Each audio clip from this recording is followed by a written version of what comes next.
वाहिगुरु जी का खालसा, वाहिगुरु जी फतेह जबरदस्ती हिंदुस्तान जिंदाबाद, पाकिस्तान मुर्दाबाद।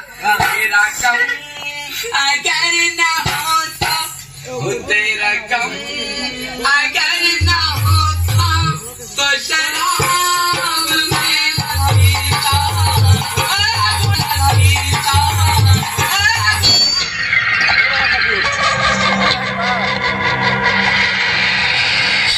मामा जी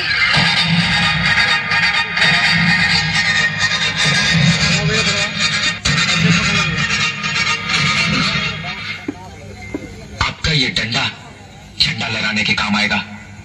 इसे किसी जलसे के लिए संभाल के रखिए। हम आज आपके सामने अपने प्यार का दाम 100 रुपया बा। 100 रुपया हाँ। एकर खूबी का बा? खूबी जानबो हो 10 तला पर से गिर जाइबो, गाड़ फट जाई, बाकी काछा ना